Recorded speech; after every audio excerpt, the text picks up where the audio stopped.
আসসালামু আলাইকুম। সব জল্পনা কল্পনার অবসান ঘটিয়ে অবশেষে ভারতের হেড কোচ গৌতম গম্ভীর। ভারতীয় দলের হেড কোচ হিসেবে রাহুল দ্রাবিড়ের চুক্তি ছিল টি-20 বিশ্বকাপ পর্যন্ত। তাই বিশ্বকাপ শেষ হওয়ার আগে নতুন কোচ খোঁজার জন্য বিজ্ঞপ্তি দিয়েছিল বিসিসিআই। গুঞ্জন ছিল গৌতম গম্ভীর হতে পারেন দ্রাবিড়ের উত্তরসূরি। অবশেষে সেটাই সত্যি হলো।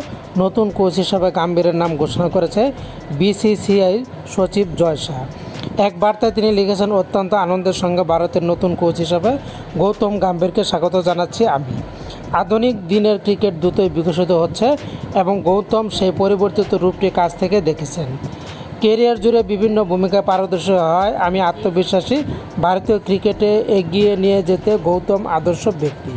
দায়িত্ব পেয়ে গম্ভীর বলেছেন, ভারত আমার পরিচয় এবং দেশের সেবা করা আমার জীবনের সবচেয়ে বড় অধিকার। 140 কোটি ভারতীয় স্বপ্ন কাঁধে নিয়ে ম্যান ইন ব্লু লড়ে থাকে এবং আমার অধীনে সেই স্বপ্নগুলো সত্যি করতে আমি সব কিছু করব।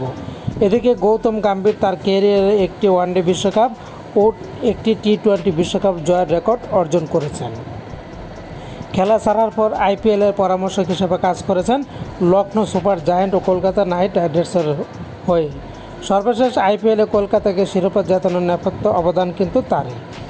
সেই সাফল্যের সঙ্গী করে ভারতীয় হেড কোচ হিসেবে 2027 সাল পর্যন্ত চুক্তি করেছেন সাবেক এই ওপেনার। চলতি মাসের শেষ দিকে শ্রীলঙ্কা সফর দিয়ে শুরু হবে তার কাজের পরিধি।